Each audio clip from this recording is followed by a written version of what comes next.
let me ask you this, Cello, man, because when I share like certain clips from our conversations, they'll get a response from people that's either living in New Orleans or got some type of ties to New Orleans or some type of ties to Cash Money or No Limit. When they see you share a story like about the $5 million deal not going through because of the whole Baby P thing, do they reach out to you behind the scenes? And As in who? just like a P or a Baby or somebody like that. Like me, I told you, like, me and Baby, like when I was doing my podcast, Baby asked me, why you ain't never tell that story? But this was before I even done that. Because I said this on my podcast. But I ain't never had, because what I did see was a lot of motherfuckers was like, I'm hating on P and shit like that, or trying to make P look bad or something. This was the tear P down train. But I told motherfuckers, P taught me about copyrights and publishing. And he had to teach me that shit. I ain't know motherfuckers about no copyrights and publishing. I wouldn't have been getting paid from where you at Wood if he wouldn't have taught me that. So it wasn't no tearing niggas down. If you telling your story, you telling your story. I'm telling you what really happened. Even when soon as GDP posted it, I was like, ask Donald. He'll tell you. I can guarantee he'll tell you. Man, I want to ask you this too. I saw a few comments on that clip where they was inquiring. They wanted to know if Master P knew about the $5 million deal when y'all presented him with the potential opportunity to be on the same song with Stunner. After he said no, Dodo made sure he told him that. But beforehand, nah? No, but I'm saying beforehand he didn't. But after he wasn't going to do it, Dodo was telling him like, man, this is what we have the opportunity to do.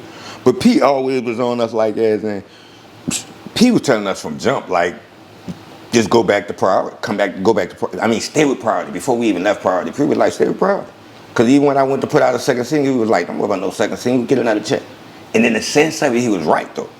Because we'd have got the same check again for a new album. So that's why I like when niggas say, what's the best thing about a new album? I remember Jay said a new budget. But you get what motherfuckers don't understand is with the new budget, you get that money again. You get that advance again. You know what I'm saying? So every time you drop an album, you get that advance. So people was like, don't trip, get another advance. But we dropped ourselves from priority. Did you ever think that was a mistake by leaving priority? Nah. Once you took the independent. No, because I can show you what shows you it wasn't a mistake. That the album I put out after that, the only person outsold me was Trick Daddy.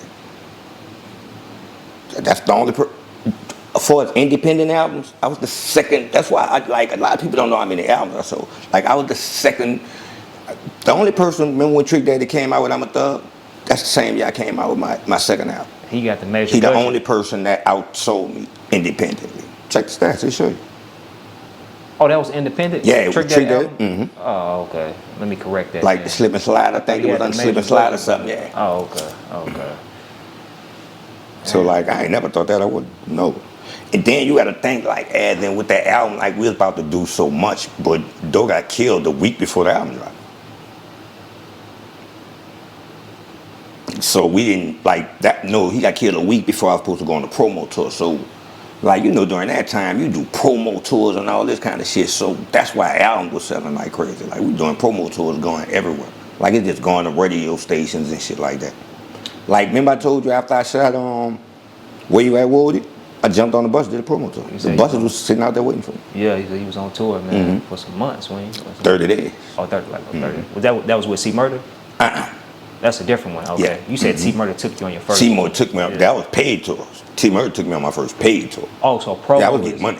So break it. So the difference. Promo tours, you just going to all the radio stations, doing drops, and like you going to the club on nights where the club already packed, and you might just do your record because they didn't start playing it. Oh, but you you're not making no money. Own paper into doing no, that. The company, like we did when you independent, yeah, you doing it. But like then we learned that from me going on a promo tour from Brooklyn. And the benefit of that is spreading awareness of your project and of your because by the time you get like this how I went with Brooklyn. By the time I got to the By the time I got to California, the album was about to come out. But I started in New Orleans. So it's like a whole month of you doing runs, but the album not out yet.